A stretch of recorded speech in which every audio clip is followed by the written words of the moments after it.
नमस्कार विद्यार्थी मित्रो, इयत्ता 7वी विषय इतिहास पाठ 7वा स्वराज्याचा कारभार. गेल्या तासामध्ये आपण की शिवाजी महाराजांच्या या ठिकाणी राज्याभिषेक प्रसंगी किंवा राज्याभिषेकानंतर स्वराज्याचं म्हणजे दक्षिण भारतामध्ये की स्वराज्याचा विस्तार झाला. त्या स्वराज्याचा विस्तार कशा पद्धतीनं केला हे आपण पाहिलं.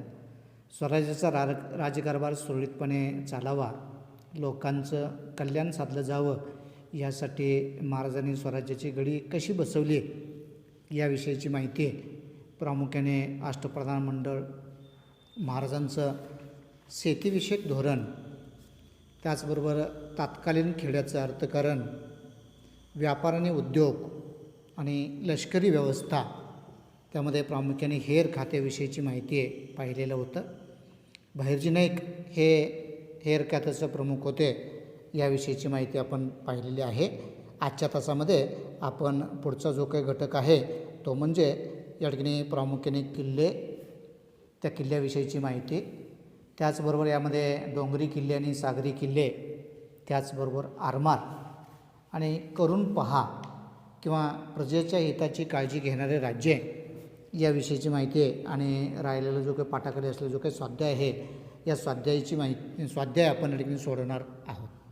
तर विद्यार्थी मित्रांनो, की स्वराज्याचा कारभार यामध्ये किल्ले किंवा किल्ल्यांच्या विषयी माहिती आपण या ठिकाणी या तासामध्ये पाहणार आहोत. यामध्ये पहा की मध्ययुगीन कालखंडामध्ये किल्ल्यांना विशेष महत्त्व या ठिकाणी होते. की किल्ला ताब्यात असला की त्या किल्ल्याच्या परिसरामध्ये असलेलं आजूबाजूचा जो काही प्रदेश आहे त्या प्रदेशावरती लक्ष ठेवणं आणि नियंत्रण ठेवणं हे सोपं जातं.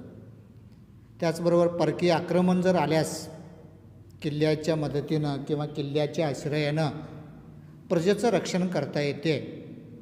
त्यामुळं किल्ल्यावर अन्नधान्य, त्याशिवाय युद्धोपयोगी साहित्य किंवा दारुगोळा यांचा साठा या ठिकाणी करता येतो, हे महाराजांनी ओळखलेलं होतं. त्यामुळं की या कालावधीमध्ये किल्ल्यांना अनन्यसाधारण महत्त्व प्राप्त झालेलं होतं. एकंदरीत स्वराज्य स्थापनेच्या कार्यातील किल्ल्यांचं महत्त्व की महाराजांनी आज्ञापत्रकामध्ये सांगितलेलं आहे की जसं राज्य हे राज्य तर तीर्थरूप थोरले कैलासवासी स्वामींनी गडावरून निर्माण केलेलं आहे. स्वराज्यामध्ये की सुमारे 300 किल्ले होते. बघा, या किल्ल्याची बांधणी, या किल्ल्याची दुरुस्ती यासाठी महाराजांनी मोठ्या प्रमाणामध्ये खर्च केलेला होता. उदाहरणामध्ये सांगायचं म्हटलं तर इथं अनेक किल्ल्यांची नावं आपणाला सांगता येतात. विशेषतः बघा, राजगड, प्रतापगड, पावनगड यासारखे डोंगरी किल्ले महाराजांनी बांधलेले होते. स्वराज्यामध्ये विद्यार्थी मित्रांनो किती किल्ले होते? 300 किल्ले होते.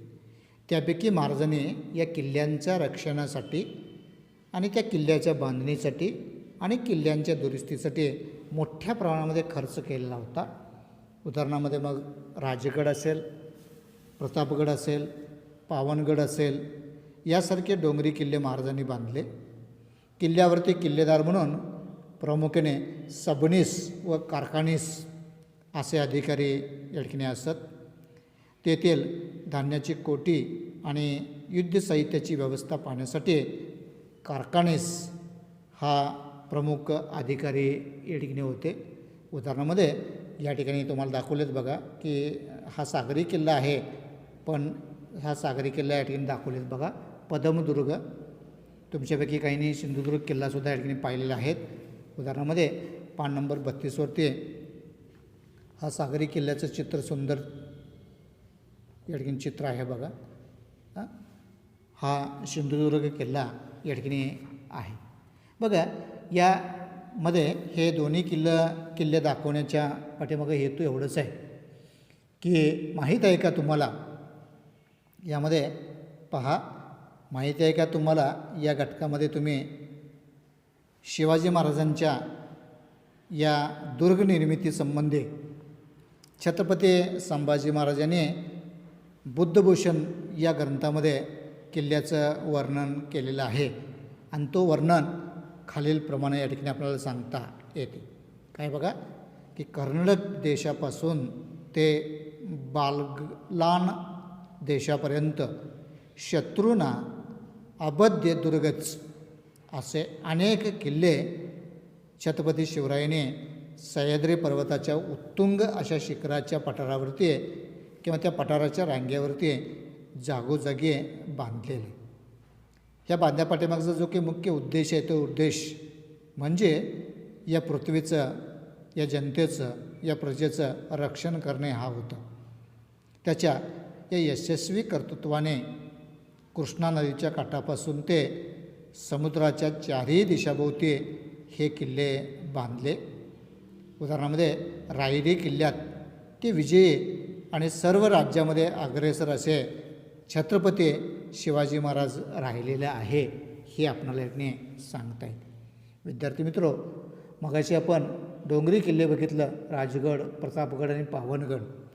त्यानंतर या मुद्द्यामध्ये आपल्याला सागरी किल्ले आणि त्या सागरी किल्ल्यांची नावं आणि त्या सागरी किल्ल्यांचं चित्र यामध्ये आपण पाहणार आहोत. बघा की महाराजांनी सागरी किल्ल्याचं सुद्धा महत्त्व ओळखलेले होते. त्यांनी बांधलेल्या जलदुर्गापैकी मगाशी आपण जे बघितलो तो म्हणजे मालवणचा सिंधुदुर्ग किल्ला. बघा विद्यार्थी मित्रांनो, सागरी किल्ल्यामध्ये महाराजांनी सागरी किल्ल्याचं महत्त्व जाणलेलं होतं. त्यांनी बांधलेल्या या जलदुर्गापैकी मालवणचा सिंधुदुर्ग किल्ला हा उत्कृष्ट सागरी किल्ला या ठिकाणी आहे. हा चित्रामध्ये दिसतो. बघा कशा स्वरूपाचं बांधलेलं आहे याची प्रतिती तुम्हाला येण्यासाठी हा मी चित्र ठेवतो आणि माहिती या ठिकाणी सांगतो. बघा हा मालवणचा सिंधुदुर्ग हा उत्कृष्ट सागरी किल्ला आहे. या किल्ल्याच्या बांधणीमध्ये भक्कमपणा येण्यासाठी म्हणून महाराजांनी किल्ल्याच्या पायाभरणीसाठी 5 खंडी शिसे ओतण्याची व्यवस्था केलेली होती. बघा चिरंतर किंवा वारंवार पाण्यामध्ये बांधकाम करणं तसं जिकिरीचं आहे, अवघड आहे. तरीसुद्धा किल्ल्यामध्ये भक्कमपणा आणि मजबूतपणा यावा यासाठी या किल्ल्याच्या पायाभरणीसाठी 5 खंडी शिसे ओतण्याची व्यवस्था महाराजांनी केलेली होती. त्यांनी सिद्धीला शह देण्यासाठी राजापुरी समोर पदमदुर्ग नावाचा सागरी किल्ला बांधला. आपल्या या पत्रामध्ये त्यांनी या किल्ल्याविषयी म्हणतात, पदमदुर्ग वसवून राजपुरीच्या उरावरती दुसरी राजपुरी उभी केली. विद्यार्थी मित्रांनो, हा सिंधुदुर्ग किल्ला आहे आणि पदमदुर्ग किल्ला कशा स्वरूपाचा आहे याही किल्ल्याचं चित्र आपण या ठिकाणी प्रत्यक्ष पाहू शकतो. बघा किल्ल्याचं महत्त्व जलदुर्गामध्ये पदमदुर्ग आणि सिंधुदुर्ग अभेद्य किल्ले महाराजांनी बांधण्याचं निर्मिती या ठिकाणी कार्य केलेलं आहे. त्यानंतर हे किल्ले बांधता बांधता महाराजांनी आरमार याची निर्मिती केली. भारताच्या पश्चिम किनारपट्टीवरील विशेषतः गोव्याचे पोर्तुगीज, जिंजिऱ्याचे शिद्दे तसेच सुरत आणि राजारपूर येथील इंग्रज वाकारवाले हे शत्रू स्वराज्य विस्ताराच्या कार्यामध्ये अडथळा आणत होते. या अडथळ्यास पायबंद घालणे आणि पश्चिम किनारपट्टीचं रक्षण करण्याची आवश्यकता होती आणि या 2 कारणासाठी महाराजांनी विद्यार्थी मित्रांनो आरमाराची निर्मिती या ठिकाणी करण्यात आली. कदाचित शिवाजी महाराजांनी आरमाराची निर्मिती का केली? शिवाजी महाराजांनी आरमाराची निर्मिती का केली असं कदाचित तुम्हाला विचारलं जाईल. तर इथे स्पष्ट उल्लेख आहे बघा की शत्रूच्या स्वराज्य विस्ताराच्या कार्यामध्ये अडथळा येत होते आणि त्या अडथळ्याला पायबंद घालण्यासाठी आणि विशेषतः पश्चिम किनारपट्टीचं रक्षण करण्यासाठी महाराजांनी आरमाराची उभारणी या ठिकाणी केलेली आहे. बघा एक किनारपट्टीचं रक्षण करणं आणि या ठिकाणी गोव्याचे पोर्तुगीज, जंजिराचे सिद्धी, सुरत आणि राजापूरचे इंग्रज या शत्रूंच्या विस्तार कार्यामध्ये अडथळा आणत होते आणि या अडथळ्याला पायबंद घालण्यासाठी महाराजांनी आरमाराची निर्मिती या ठिकाणी केलेली आहे. बघा असं म्हणत असत महाराज की ज्याच्याजवळ आरमार त्याचा समुद्र. बघा ज्याच्याजवळ आरमार त्याचं समुद्र असं या ठिकाणी ओळखलं जात होतं. हे वाक्य विद्यार्थी मित्रांनो खूप महत्त्वाचं आहे. बघा की ज्याच्याजवळ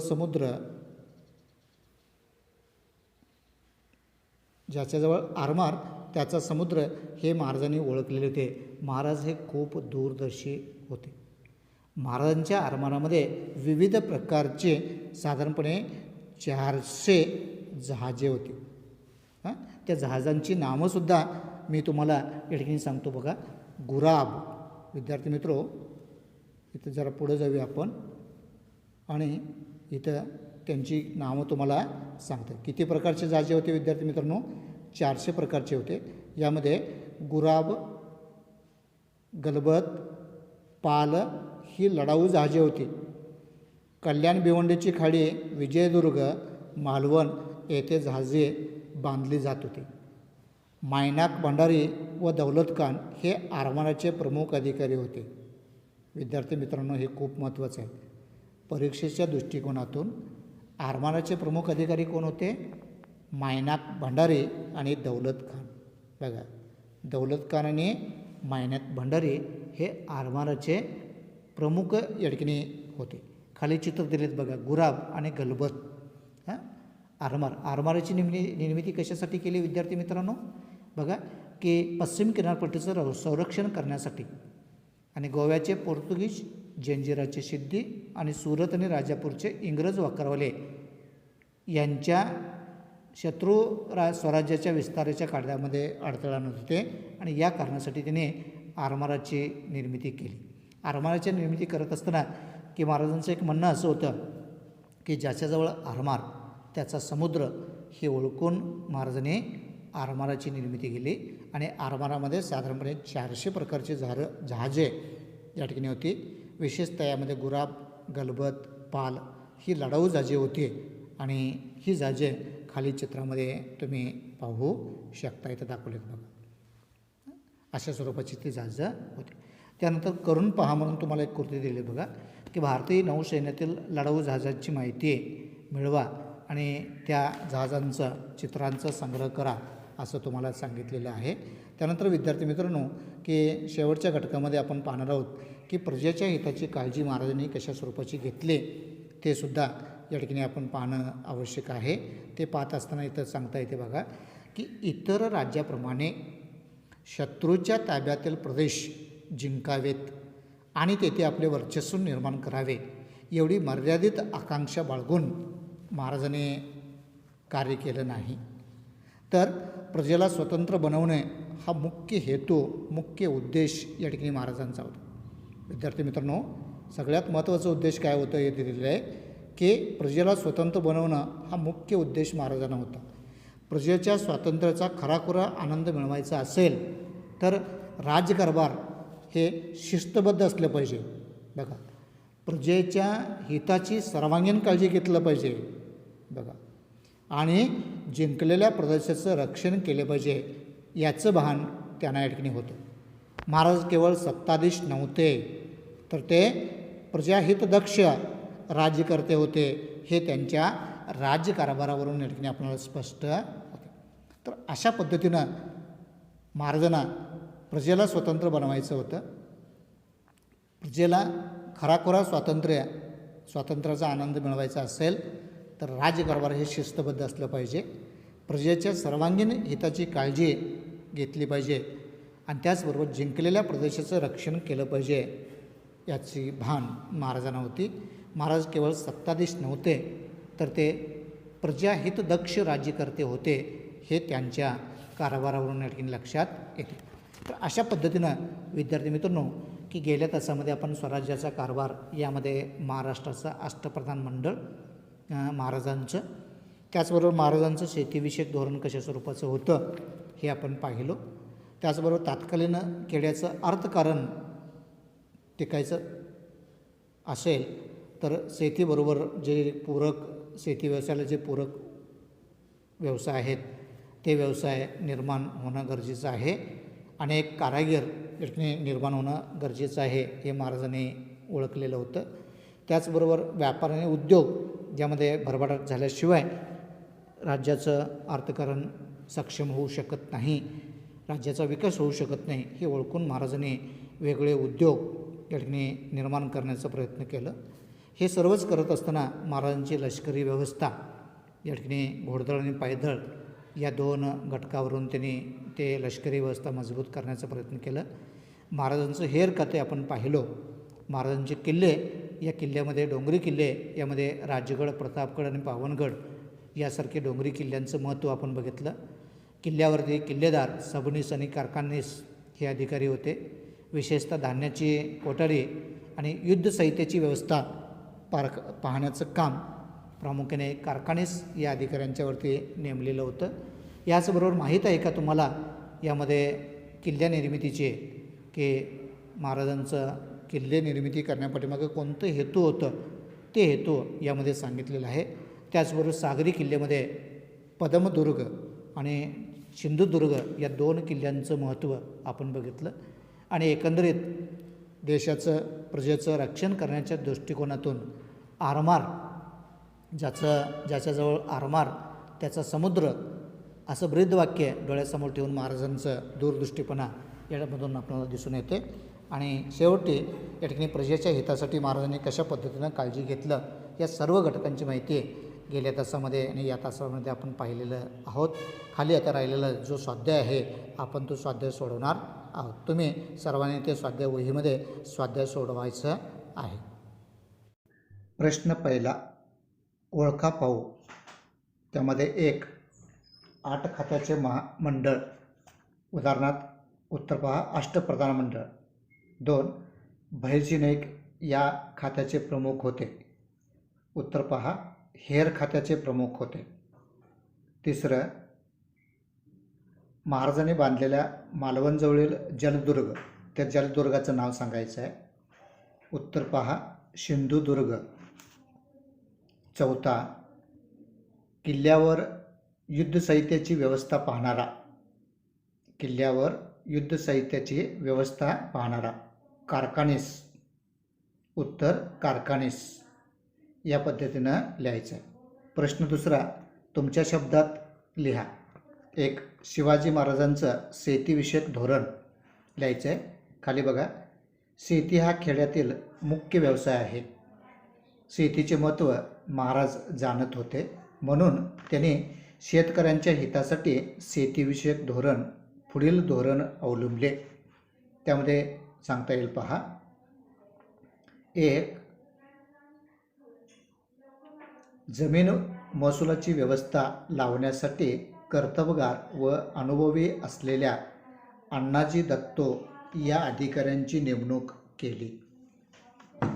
2, ठरवून दिलेल्या रकमेपेक्षा अधिक महसूल गोळा करू नये अशी सक्त ताकीद शिवरायांनी अधिकाऱ्यांना दिली.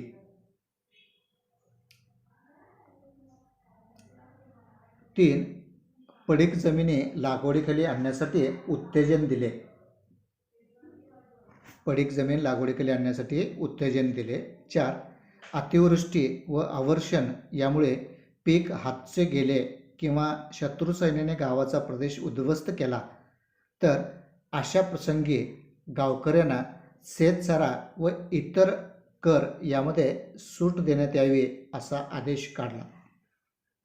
अशा पद्धतीनं शिवाजी महाराजांचं शेतीविषयक धोरण होतं हे आपल्याला स्पष्ट सांगता येते. तसंच अशा प्रसंगी शेतकऱ्यांना बैलजोड्या, नांगर आणि पेरणीसाठी किंवा चांगले बियाणे पुरवावे असा शिवरायांचा आदेश होता.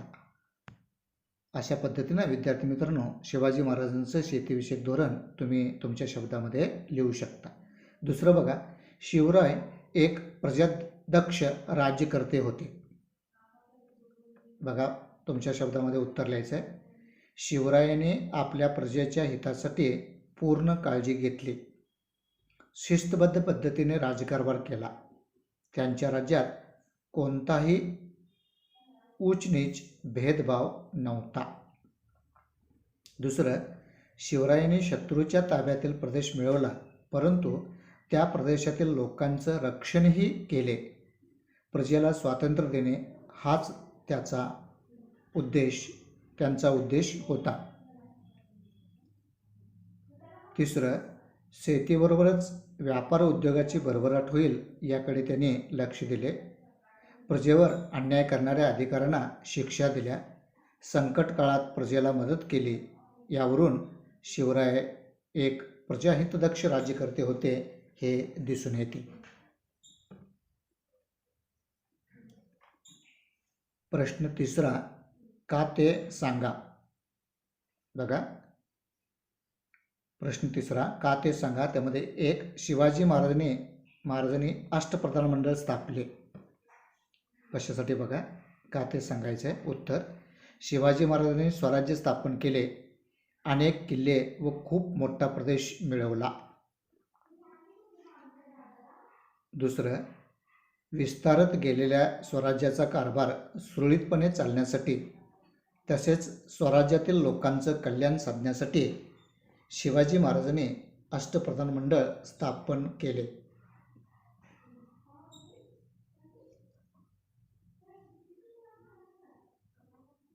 दोन, शिवाजी महाराजांनी आरमार उभे केले.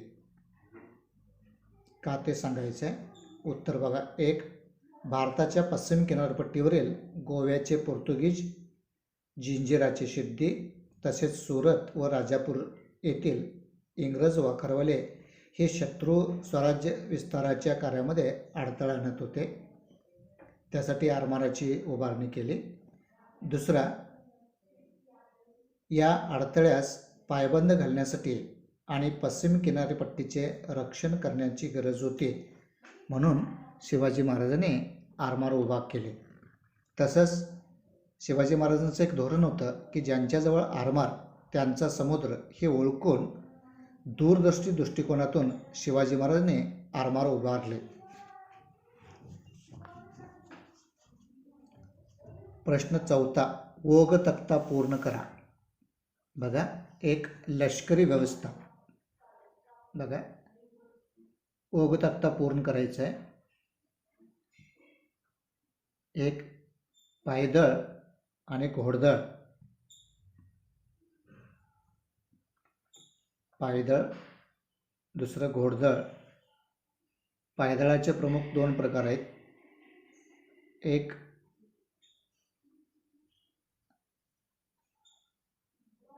हवालदार. लष्करी व्यवस्था कशा स्वरूपाची होती हे तुम्ही लिहिणार आहात. बघा, एक, हवालदार. दुसरं जुमेलदार. दुसरं जे काय आहे घोडदळ. त्या घोडदळाचे सुद्धा दोन प्रकार होते.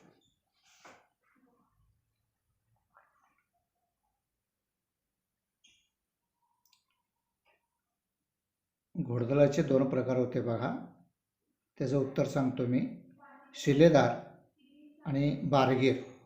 अशा पद्धतीने विद्यार्थी मित्रांनो गरपट वहीमध्ये